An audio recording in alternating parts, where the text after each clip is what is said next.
Here Where the Sunbeams Are Green, read by Mrs. Gladstone, Chapter 3. All aboard! Ken/Neth hoots as Mom and Rue and I load into the gleaming white golf cart he brought over from La Lava.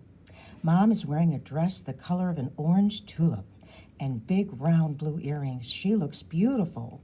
Rue and I clustered around her earlier as she dusted silvery powder across her eyelids. Like a lot of other things at Selva Lodge, the mirror was a bit crummy. It made us look like three blobs. Mom looked like a prettier blob, though. I'm glad Dad will get to see her looking this wonderful. I've never ridden in a golf cart before. Dad gets mad whenever we pass golf courses in Colorado because you ruin tons of habitats when you plant all that grass. But I have to say I'm realizing that a golf cart is a pretty nice way to travel. You get to feel very close to the jungle, and there's just the right amount of wind blowing beside you and over you. Besides, Ken/Neth tells us there's no golf course at La Lava. It's just the golf carts are the best way to cover these not too huge distances. So we don't even have to feel guilty. The golf cart bounces a ton on the potholed driveway of the Selva Lodge. In a bad pirate accent, Ken/Neth keeps saying stuff like, "Aye, we'll make it yet, mateys, in our trusty craft." Mom laughs, and because Mom laughs, Rue laughs. But I know they're not laughing at Ken/Neth's dumb jokes. They're laughing with happiness, because we're about to see Dad.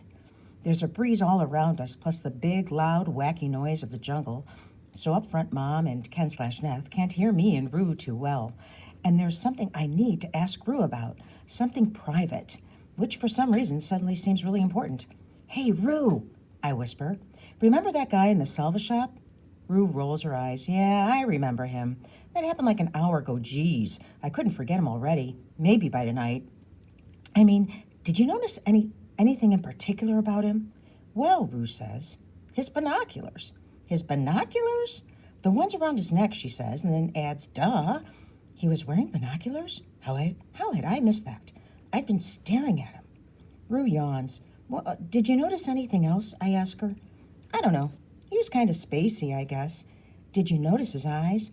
"Oh, yeah, he had eyes." "What color?" I don't know. Brown? Can we talk about something else, like seeing Dad?" I guess Rue is just too young. I turn away from her and look out at the walls of the jungle, the oversized leaves and thick vines and mossy tree trunks. I'm noticing all the good smell of overripe mangoes when Rue lets out a little scream and points upward. Two red, yellow, blue, parrot type of birds that look as though they flew right out of a cartoon are passing above us. "Are you serious?" Rue says with awe.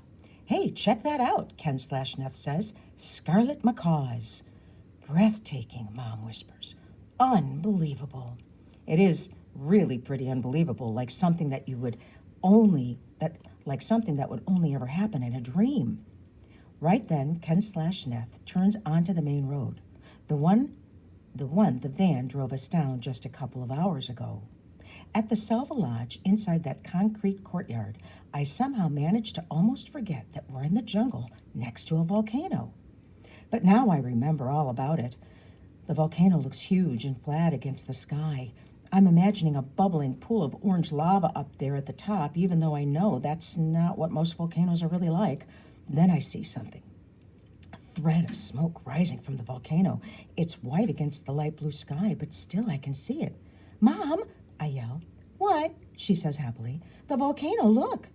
"Look at what? What is it?" Rue squeals. "I want to see." "It's gorgeous, isn't it, sweetie?" Mom says. "See the white smoke?" I panic. "We've got to get out of here." "Oh, yeah, I see it," Rue yelps.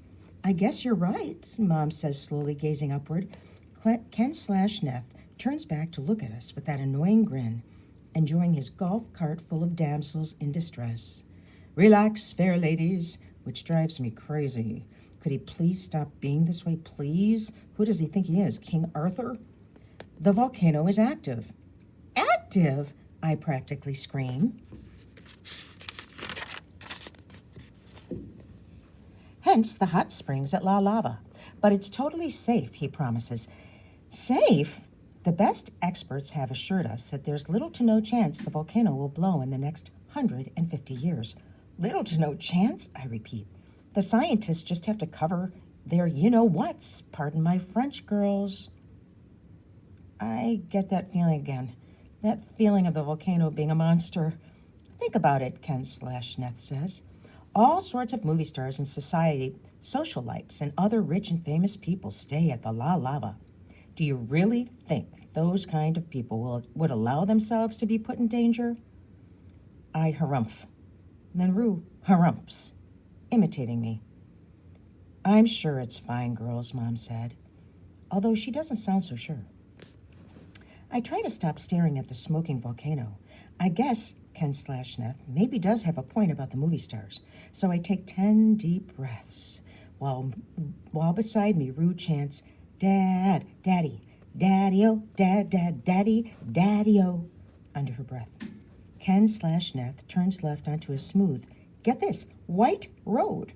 I've never seen white pavement before. It shines as though recently polished, and the golf cart glides down it. This is obviously the nicest road we've been on since we've arrived. I can tell you we're getting close, and my heart starts doing acrobatics. Why is this road white? Rue asks. Better for reflecting the sun, Ken/Neth explains. White roads, white roofs. They reflect the sun's rays more than black does. That's the kind of thing that could really help prevent global warming. Don't forget, you're at the world's greatest green spa. Thanks, La Lava brochure robot. Soon the white road leads us up to a pair of tall, gleaming metal doors and a huge stone wall. Ken/Neth raises 2 fingers in a peace sign to the guy in the booth, and the doors slowly swing open. Rue is the first to gasp once we're on the other side, but I'm quick to echo her. Ahead of us lies a glowing white palace built into the side of a volcano. It reminds me of the palace on the cover of this book of the Arabian fairy tales Mom and Dad used to read to us.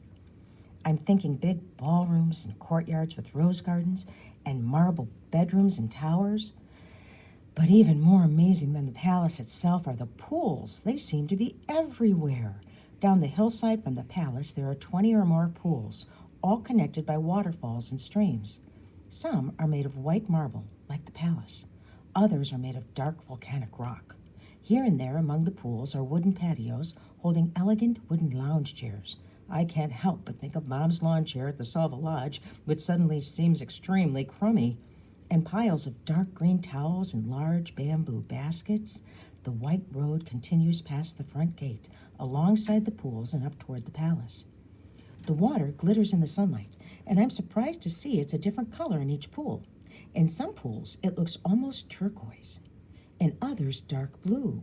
And in others, light yellow, pale purple, even pink.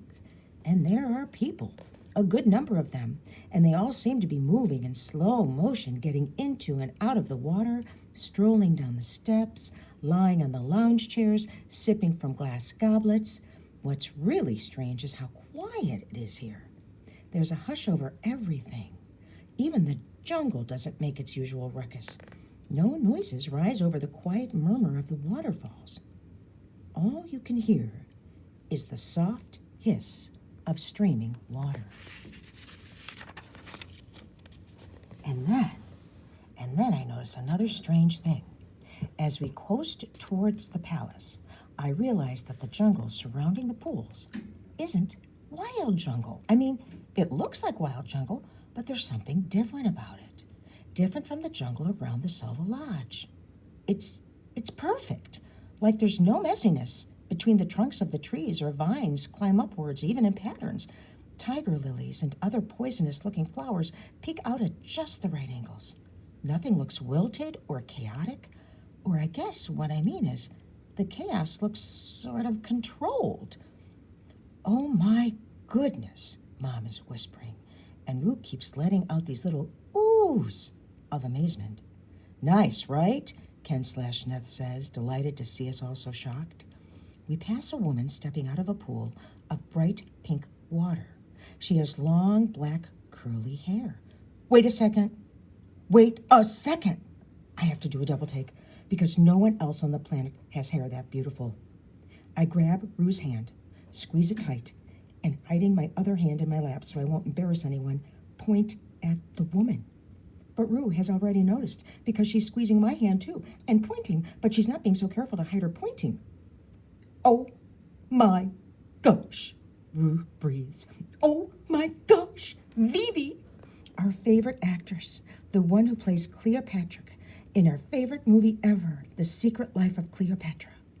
Plus, she's been in a lot of other great movies too, like Rosa of the Flowers and Knives, where she was a rebellious Guatemalan nun, and the whole Aphrodite superheroine series, and she was the voice of the brave, pretty wolf in Wolf Story, which we loved when we were little, and lots of other movies I can't even think of right now.